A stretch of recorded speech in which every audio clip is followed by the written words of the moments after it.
Je vous parlais dans ma première partie de l'autorité avec laquelle nous vivons au quotidien.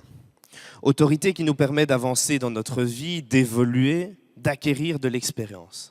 Laissez-moi, dans cette deuxième partie, vous parler du juste milieu, de vous montrer que les deux extrêmes, dictature et anarchie, sont néfastes et qu'il vaut mieux maintenir une pluralité d'autorité plutôt qu'une absence d'autorité. Une expérience célèbre l'a même testée, l'expérience de Milgram.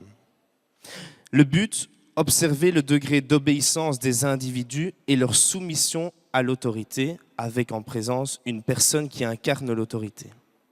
Pour cela, il y a un expérimentateur qui envoie des décharges électriques à un élève, et ce, sous l'autorité d'un professeur. Les décharges commencent à 45 volts et augmentent de 15 volts. Lorsque l'élève crie, on constate certaines réticences. Je vous rassure, les décharges sont fictives, l'élève et le professeur sont des acteurs. Seul l'expérimentateur est testé. On constate certaines réticences et pourtant les personnes continuent. Au total, c'est 62,5% des personnes qui ont été au terme de l'épreuve. Plus de la moitié des personnes ont donné la dose maximale de 450 volts. La moyenne des décharges qui ont été données est de 360 volts. Alors vous me direz, et on l'a entendu, c'était dans les années 60 et entre-temps, mai 68 est passé par là. Pourtant, cette expérience a été reproduite en 2010, il y a 8 ans. Et en 2010, à part un professeur, c'était devenu une animatrice, à part un public comme vous qui étiez présent, et une somme d'argent fictive, parce qu'il savait qu'il ne gagnerait pas cet argent, c'était une émission test, il y a eu cette fois 81% qui sont allés jusqu'au bout de l'épreuve. Ça, c'était il y a 8 ans, et mai 68 est passé par là. Pourtant, aucun changement. Alors je suis d'accord avec vous, ça va vous dire bientôt que je défends qu'il y a trop d'autorité. On est proche d'un extrême et comme je vous le disais en première partie, Victor Hugo citait « Les révolutions ont un besoin de liberté, c'est leur moyen. La convulsion étant donnée, l'autorité peut aller jusqu'à la dictature et la liberté jusqu'à l'anarchie. » Laissez-moi 1 minute pour vous prouver que l'autre extrême, l'anarchie, est donc pire. Une société sans autorité peut mener à l'anarchie, qui est définie comme étant le désordre résultant d'une absence ou d'une carence d'autorité. Ou encore, une attitude de refus d'autorité. L'anarchie n'est pas semblable, mais se rapproche très fortement à un concept développé par Émile Durkheim en 1897, dans son livre sur le suicide, qui est l'anomie.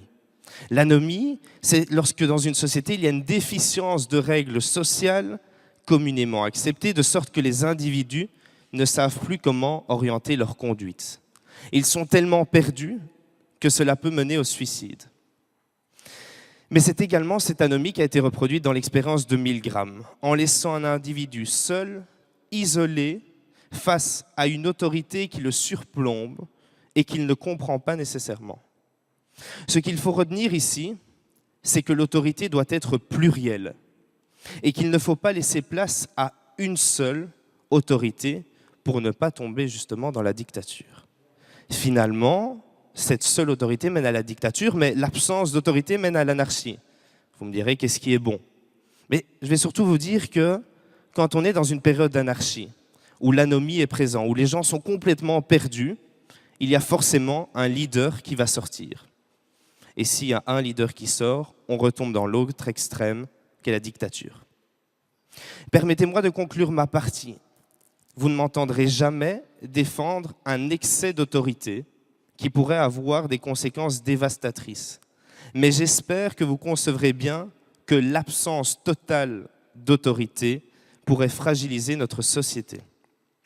Nous nous sommes rendus compte que l'autorité était partout sans que nous nous en apercevions.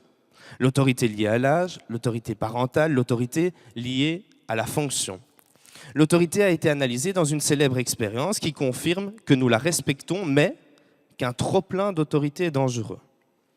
Attention, au contraire, une absence d'autorité entraînerait un désordre et une anarchie proche de l'anomie, qui finalement nous replongerait dans l'opposé, la dictature. L'absence d'autorité est bien une illusion. Nous nous sommes habitués à celle-ci et en plus, on se porte bien. Ne déstabilisons pas notre société. Je vous remercie.